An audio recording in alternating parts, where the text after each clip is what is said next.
Quem está com desequilíbrio do cortisol tem, sem dúvida nenhuma, algum problema emocional. Vamos conversar hoje sobre o cortisol e a sua ação em doenças psiquiátricas. Eu às vezes até brinco, né? Que o cortisol está para as doenças psiquiátricas, assim como o corticoide está para a dermatologia.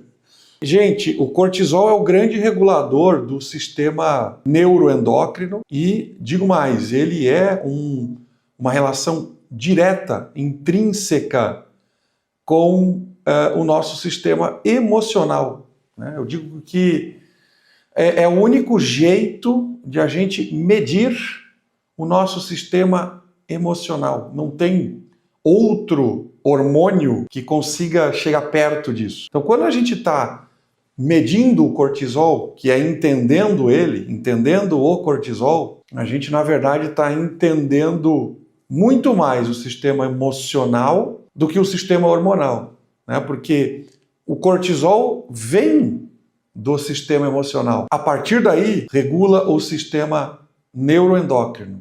Olha que coisa que para mim é extremamente interessante, que abre muitas portas para a gente entender melhor, inclusive os nossos pacientes. Quem está com desequilíbrio do cortisol tem, sem dúvida nenhuma, algum problema emocional. Sobrecarga emocional, principalmente falando, né? Tanto é que explico isso, o principal disruptor do cortisol é a preocupação crônica, né? Então, pacientes com preocupação crônica normalmente vão ter alguma alteração do cortisol, alguma, que pode ser leve, moderada, importante. E repito aqui, né, essa semana eu vou dar foco no cortisol aqui para vocês. E essa alteração do cortisol, o pior jeito de a gente aferi-la é medindo o cortisol. A gente tem uma vantagem no cortisol salivar, cortisol sérico, né?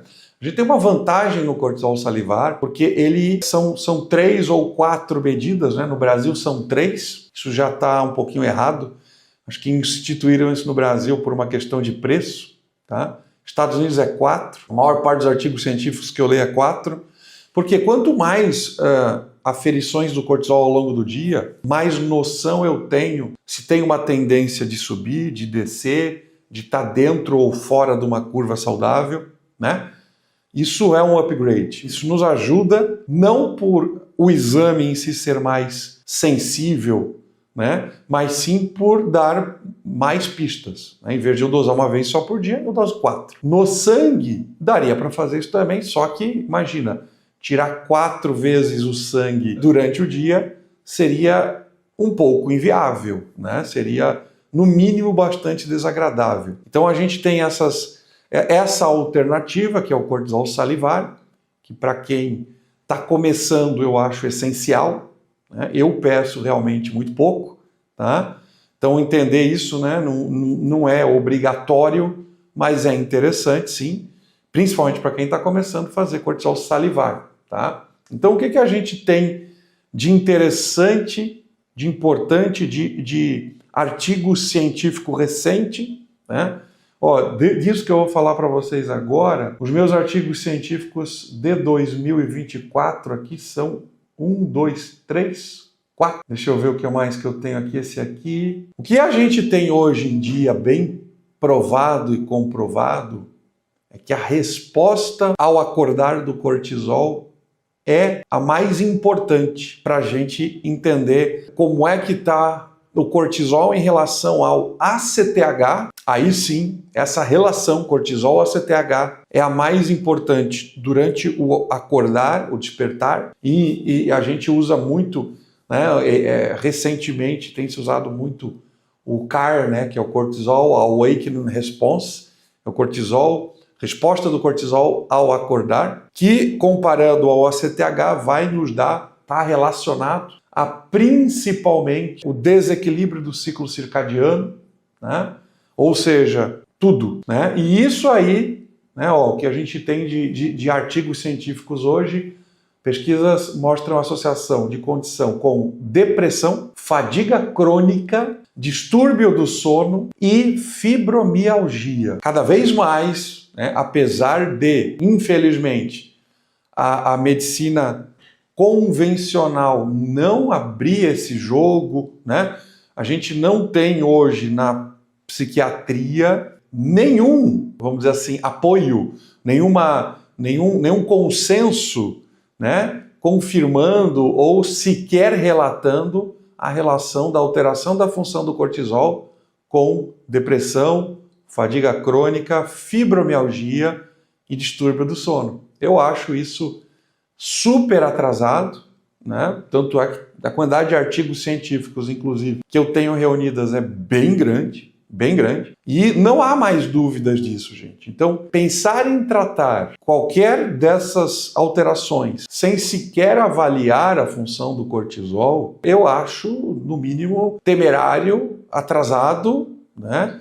E, pior ainda, prejudica uma possível melhora do paciente. Além disso, outra coisa muito interessante que eu tenho aqui é mostrando também a relação do cortisol. E isso é uma das primeiras coisas que eu descobri na prática. Já, claro, temos artigos científicos bem antigos mostrando principalmente a relação do cortisol com depressão. E uma das coisas que eu descobri na prática muito cedo foi, o que já tem aqui também artigo científico agora, ideação suicida. Então, ideação suicida e desequilíbrio da função do cortisol, isso é uma coisa que eu falo há muito tempo, fortemente. Tem uma relação extremamente íntima e, na minha opinião, é uma relação direta, né? Lembrando a vocês que o cortisol é o hormônio da vida. Então, o cortisol mantém o nosso corpo e cérebro, vou falar cérebro por um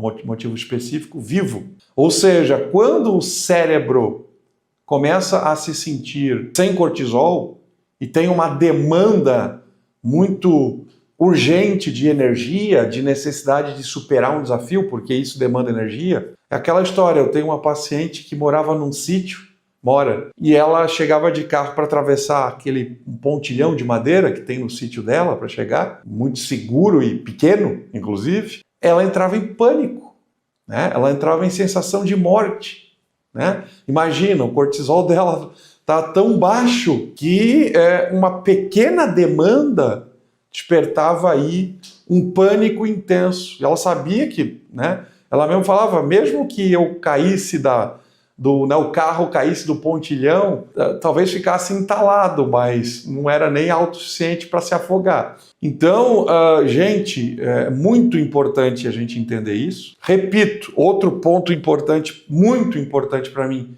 que eu até gosto de tratar, é a fibromialgia, né? Fibromialgia tem uma relação muito direta com cortisol e aí um segundo hormônio que entra aí, que é a tireoide. Então a fibromialgia é uma deficiência grave da produção energética muscular e aí o paciente vai ter muito desconforto, vai ter dor muscular, né? Vai ter um desconforto muscular intenso, né? E isso por falta de cortisol, ação de cortisol e tireoide, né? Lembrando vocês o seguinte, cortisol não importa o nível sérico, importa a relação com a CTH, muito mais, né? E importa o DHEA sulfato. Então, se eu tenho um DHEA sulfato muito baixo, gente, o cortisol não consegue se encaixar no receptor. Olha que interessante. É a única vez na saúde metabólica humana, não conheço outra, onde o cortisol depende de outro hormônio. Porque normalmente é o contrário. Todos os hormônios dependem do cortisol para funcionar. A partir do momento que eu tenho um DHEA baixo, isso também é bem recente, essa comprovação de que o cortisol depende do DHEA para funcionar. Então, não interessa se tu tem cortisol. Se tu não tem DHEA, ele não funciona. E aí é como não ter. E é muito interessante porque no estresse agudo eu tenho uma hiperprodução, um aumento da produção de ambos, né? Cortisol e DHEA. Até pouco tempo atrás a gente achava que era exclusivamente porque o DHEA contrapõe os efeitos do cortisol, né? De catabolismo do cortisol, possível catabolismo. E isso já não faz sentido para mim há algum tempo, porque o cortisol não é catabólico a curto prazo. Então por que tem que aumentar o DHA? Será que era por isso que ele não era catabólico? Não fazia muito sentido. Então, na verdade, o DHEA é um parceiro de ação do cortisol e ele tem que envolver o receptor de cortisol, o DHEA, para que o cortisol entre. Ou seja, muito doido isso, muito doido, né? O normal é o cortisol ter que envolver o receptor hormonal para que os outros hormônios entrem. E a partir do momento que o cortisol não está conseguindo funcionar, a gente vai ter uma disfunção do cortisol e em cadeia, em cascata, a gente vai tendo disfunção dos outros hormônios. Oi, estou interrompendo o vídeo para dizer que estou muito feliz em te ver aqui no nosso canal, cuidando verdadeiramente da sua saúde. Se você quer entender melhor como funciona seu processo de produção de energia, como funciona a saúde do corpo humano, se você quer cuidar mais da saúde de quem você ama, da sua saúde, entendendo os processos fisiológicos do corpo, eu tenho algo especial para você. Minha Masterclass chamada Saúde de Alto Desempenho. Nela eu explico de forma simples a fisiologia humana aplicada à saúde. Se você tem interesse, o link está na descrição do vídeo. Será uma honra ter você como meu aluno. Os hormônios que mais dependem do cortisol para funcionar são tireoide, né, e insulina. E a tireoide muito mais, porque a tireoide, não só o receptor da tireoide depende do cortisol, mas também toda a cadeia de conversão dos hormônios da tireoide dependem do cortisol, né? A liberação de T4 para livre, a conversão de T4 livre para T3, a conversão de T4 livre para T3 reverso, a liberação de T3, ou seja, cada etapa dessas depende do cortisol. Então, de novo, inevitavelmente, em algum ponto ou em vários pontos da formação e da ação do hormônio da tireoide, a gente vai ter também um desequilíbrio tiroideu, levando a sintomas depressivos, ansiedade, alteração da qualidade do sono, fibromialgia, ou seja, todas as doenças aí relacionadas à energia mitocondrial necessária, né? Inclusive está aqui, ó, né? O que se tem que avaliar para avaliar funcionamento do eixo hipotálamo pituitário adrenal, né? O eixo o HPA, né? Então, quando eu tenho um cortisol alto, eu tenho que ter um ACTH baixo. Isso é uma resposta fisiológica ao estresse, saudável, né? Então, um cortisol aí acima de 18, 20, eu já vou ter um ACTH abaixo de 20, pelo menos. Se eu tiver um cortisol baixo, abaixo de 15, 10, eu já tenho que ter um ACTH acima de 30, 40. Isso é uma relação saudável. Isso mostra que provavelmente eu ainda não tenho um desequilíbrio HPA e dificilmente eu vou ter, por exemplo, depressão. Eu dificilmente vou ter fadiga crônica, dificilmente vou ter fibromialgia. Não é o que a gente vê nesses casos. A gente vê uma alteração desse eixo, né? Muitas vezes com cortisol até normal ou alto, 15, 18, 20, cortisol sérico, com um ACTH 30, 40, 50, ou até maior, né? Ou seja, como que o cortisol aumentou e o ACTH aumentou? Tenho um problema aí. E muitas vezes, quase sempre nesses casos, eu vou ter um sulfato de DHEA baixo, né? Abaixo de 200 já não é bom, e quanto mais baixo, pior, né? Então, entender aí essa questão do eixo HPA é o segredo do sucesso que a gente tem com relação ao eixo. Para vocês terem uma ideia, já se fala de cortisol e fadiga crônica com estudos já bem feitos, né, desde 2004. Tem artigos recentes mais sólidos e mais fortes? Tem, mas eu tenho aqui ó, um de 2004, justamente do jornal britânico de psiquiatria, ou seja, né, o jornal da Sociedade de Psiquiatria Britânica, mostrando aí a alteração do cortisol, né, do CAR ali, né, do cortisol ao acordar, relacionado à fadiga crônica. E, por outro lado, o Jornal de Neuropsicobiologia, aqui de 2007, também aí relacionando mais ao eixo HPA na fadiga crônica. Então, gente, a gente tem muito aí que ver, que entender e que estudar com relação ao cortisol e às doenças neuropsiquiátricas. Vou até ver mais 2 artigos aqui que são legais para vocês, né? Falando um artigo do Arthritis Research, tá? Justamente falando psicologia e estresse, uma revisão da evidência neuroendócrina, tá? Falando do cortisol e da fibromialgia. E o jornal de medicina comportamental também falando que a fibromialgia está associada com a alteração do cortisol, né? Gente, é muito importante a gente entender que isso não é só teoria, né? Aliás, muita gente acha que isso é teoria da cabeça dos outros, né? Da minha cabeça, como dizem, né? Eu realmente não fico tirando tempo para explicar artigo científico quando eu estou falando para leigos, não tem porquê, né? A análise de artigo científico tem que ser profunda, tem que entender o que o artigo está dizendo, e como eu falo, tem artigo científico para quase tudo, tá?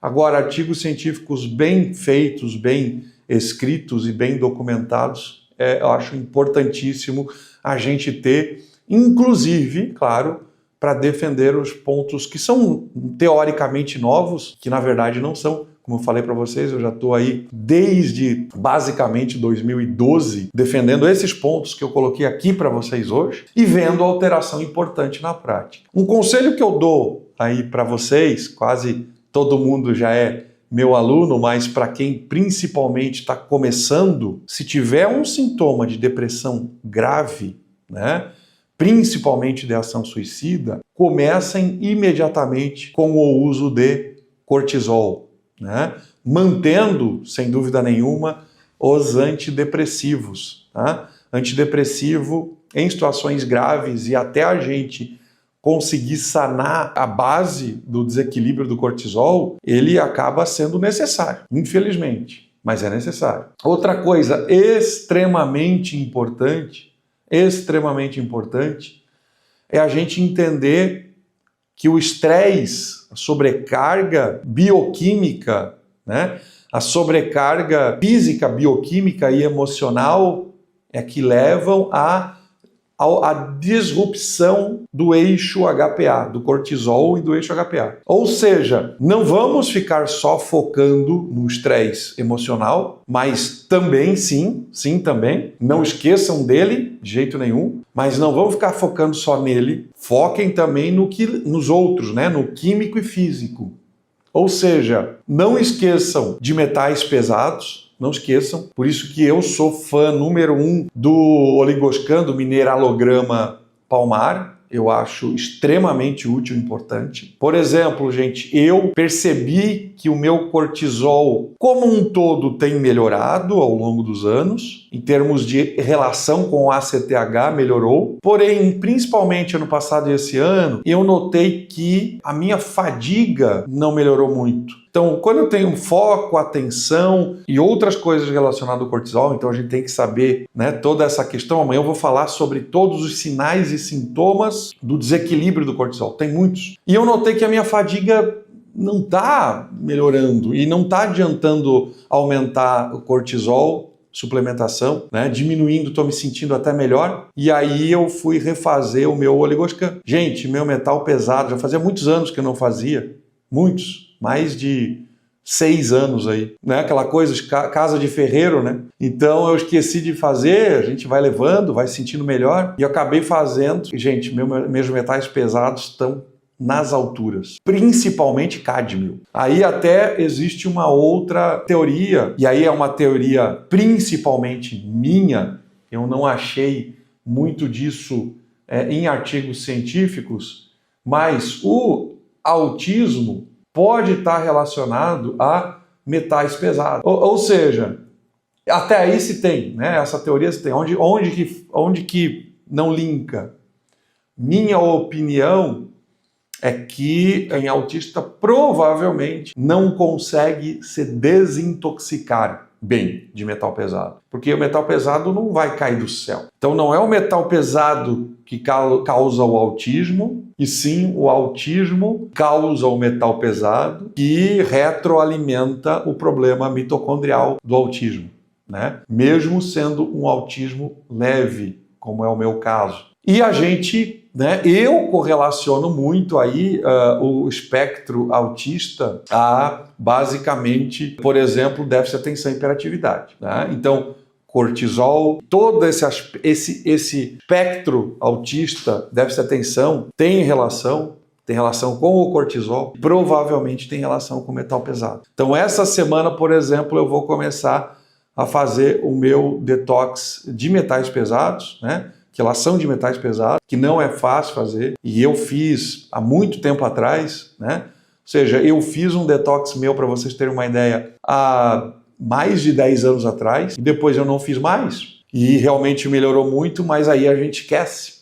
E olha que em 10 anos olha, não sei se eu não estou pior do que eu estava antes, nesse momento, igual ou pior. Então vai acumulando em algumas pessoas, né? Em pessoas que têm tendência a não fazer uma boa detoxificação hepática. Qual via você repõe cortisol? Dr. Vinícius, eu reponho de preferência sempre via oral. Eu acho uma via muito melhor, prefiro repor em cápsula, acho uma via que vai dar uma entrega um pouco mais fisiológica, até porque um metabólito do cortisol é a cortisona, e a gente mantém ação, ela tem ação também, então eu não vejo nenhum problema. Em crianças autistas, por exemplo, né, quando se tem diagnóstico precoce, eu faço em gel transdérmico, também funciona. Quando você opta por hidrocortisona ou fitoterapia? Sintomatologia, doutora Francisca, sintomatologia.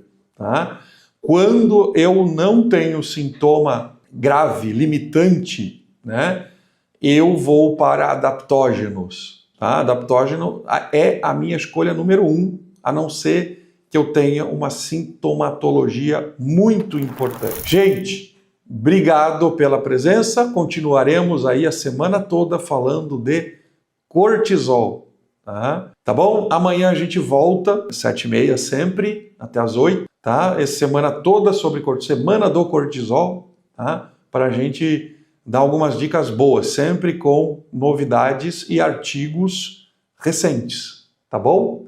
Se você gostou do conteúdo, não se esqueça de se inscrever no canal, curtir e compartilhar. Agora na tela estão aparecendo mais 2 vídeos com conteúdo de alto valor que eu recomendo você assistir. Obrigado por chegar até aqui e até mais.